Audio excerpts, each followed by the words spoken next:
This is something that I found really hard to talk about for a very long time. I guess because I was embarrassed. You know the way when you're back home, people talk about, oh, imagine they come here and they leave their good paying jobs and they start doing some other menial jobs. I think that was part of my reason for not sharing. But I've reached a place in my life where I cannot be bothered about what anybody thinks about me. I'm not seeking for validation or for anybody's permission. I'm just here to share my own truth because I know that someone out there may need to hear this. So before you jump into the comment section, just understand that this is my own personal experience. I'm not asking you to quit your own job. I'm just here to tell you my own experience, what happened to me, and what I had to do for my own peace and for my family. Having said that, let's get right into today's video.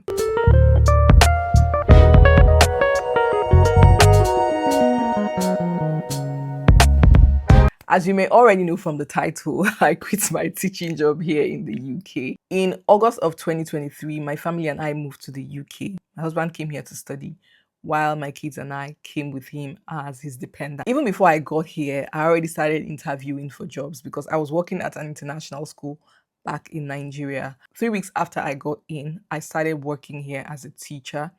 The 3 weeks was just the time I had to do the checks, do my DBS and all that. As soon as all that cleared out, I started working with an agency. And I remember doing my first week, and then after that, they would book me like for like 3 weeks or a month at a stretch. Like I said, I had worked at an international school, so the whole routine and expectation wasn't new to me. But the UK classroom was a different kind of challenge. What surprised me most was it wasn't really the children. The children I could deal because kids are always kids. It was more for me about the adults. As an agency staff, I had to be moved from school to school. And just before the kids start to get to know me, I have to move to somewhere else. That's one challenge with working with an agency. I remember one of the experiences I had. I got to this particular school. It was a secondary school, but I was to work with the teacher to support some kids that needed more help.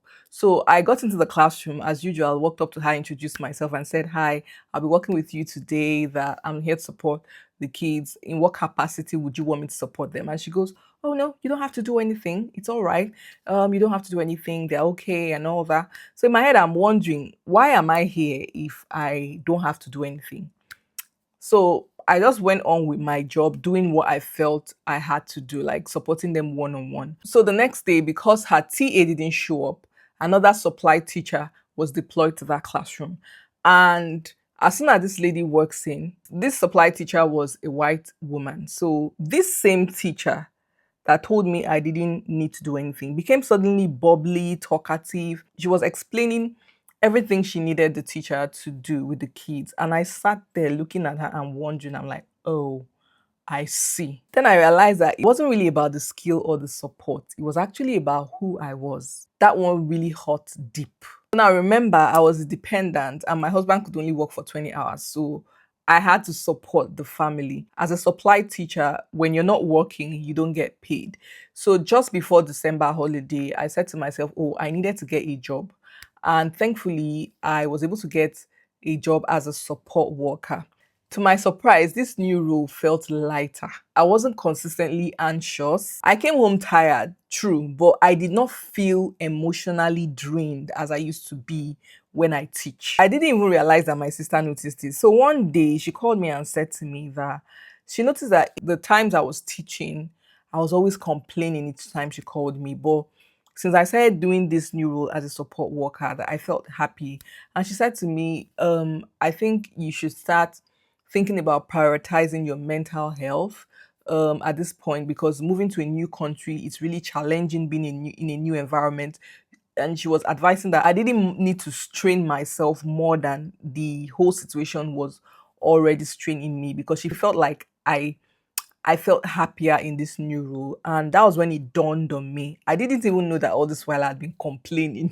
I didn't know. I became more conscious and aware of the impact that that role had had on me. After the December break, I went back to teaching in January. The stress, the constant anxiety and everything, it returned. Although I felt anxious, I mean, that's the job I have been doing for 14 years. And I was caught fighting myself. Making the decision to leave the classroom was like one of the most challenging decisions I've ever made in my life, because this is what I've known my whole life to do. So I kept looking for reasons why I would hold on to the job. The jobs kept coming. The agency kept sending me to schools, and yeah, I remember I started applying for more permanent roles in a school. And one of the first interview I went for, these guys had interviewed somebody the day before and had gotten who they wanted. As I got there, I noticed they were like, "Oh, you came? Did you come? Did you come?" And I'm like, "Of course I would come. You guys invited me for the interview." It was after everything, the principal called me to her office and told me that they already got somebody. They found the candidate they wanted yesterday. And in my head, I was sitting there wondering, why did you make me travel all the way from Hall? Like that was a 4 hours trip to the place, 4 hours trip back, which is 8 hours. I spent about 8 hours on the road.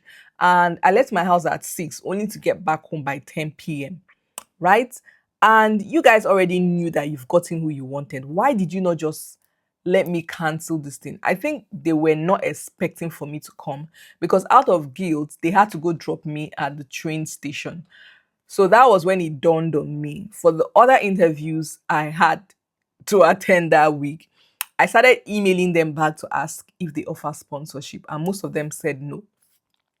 One of them even said to me when I said, "Oh, I don't think I'll be able to make it." And they said, "Oh, yeah, that lady whose position you were supposed to come interview for did not eventually leave the job." And I was thinking to myself, at what point were you going to tell me that she did not resign again? So I would have just carried my two left legs, traveled all the way, because that was another 4 hours trip. 4 hours trip to and back. By the way, I spent about 100 and something pounds for this trip, for the previous one. And I missed work for that day, which meant I didn't get paid for that particular day. So that was when I told myself I had to have sense. For every single, because I was getting schools reach out to me. So for every school that reached out to me, I'll do an email to ask if they had visa sponsorship, because I mean I had to be there with a visa to do the job, and most of them said no. And that was when I started to rethink, because I was thinking that I had to make, at that point, a decision. The decision I had to make for me was what was more important for my family, right? It's a family of five. And even if I had gotten a teaching role, I was thinking to myself, are we ready to pay the IHS fee? Okay, it would mean, okay, paying for 2 years and then adding on the visa.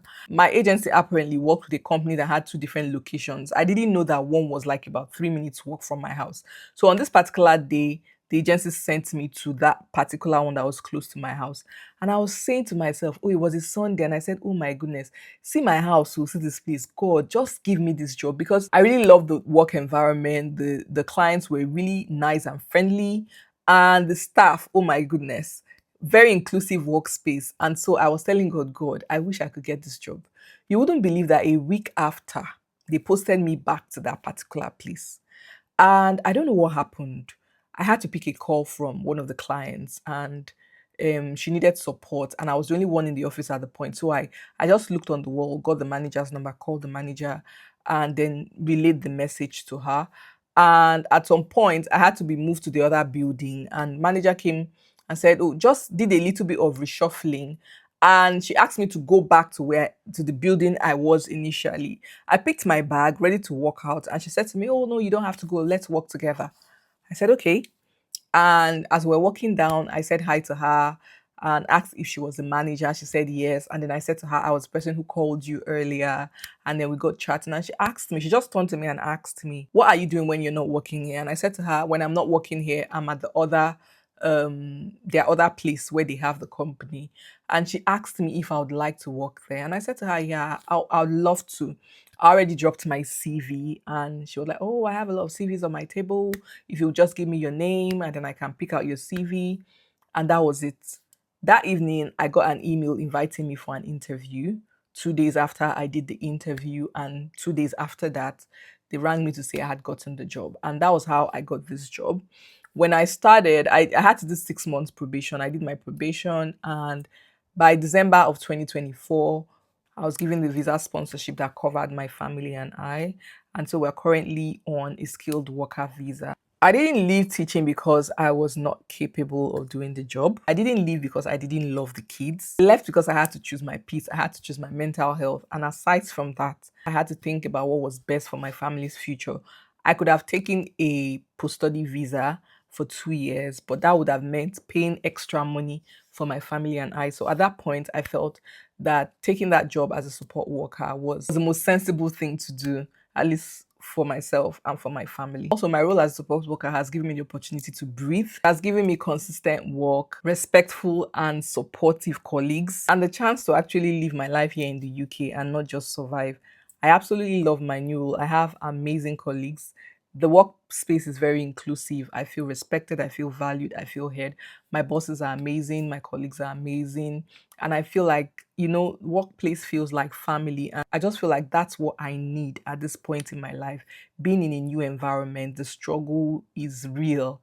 Yeah. So I didn't want to be an environment that was toxic and that will add more stress to the stress already existing for me as an immigrant trying to adapt to my new environment. So that was why I left teaching. Am I going to go back? Maybe. This doesn't necessarily mean that I have quit teaching for life. Once a teacher, always a teacher. I am still working as a teacher in different capacities, as a content creator, as a content coach as well. I'm currently building my personal brand to help new upcoming content creators, have a voice and be more confident while creating content. I'm very active with this on TikTok, yes. So I am still actively teaching, and who knows, in the nearest future, I could go back to teaching. But at the moment, this is my reality. And I thought to let you guys know because I've had some people come to me to ask me behind, what's up with you and Jay and Mommy? What's happening? There's nothing happening. We're not quarreling.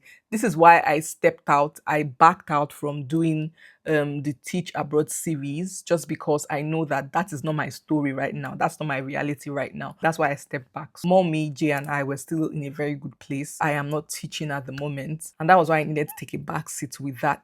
If you've experienced something similar, I'd like to hear your story because I know that a lot of people come here and they feel ashamed or shy to talk about their new reality. Actually, I feel very light now having said this. And if you're currently going through something similar and you're caught in that spot where you're wondering, what should I do? I think about what's best for you, what's best for your family. You just think about what's best for you at the moment. Sometimes the best thing to do is to walk away. It doesn't mean that that's the end for it for you if that's something you really enjoy doing.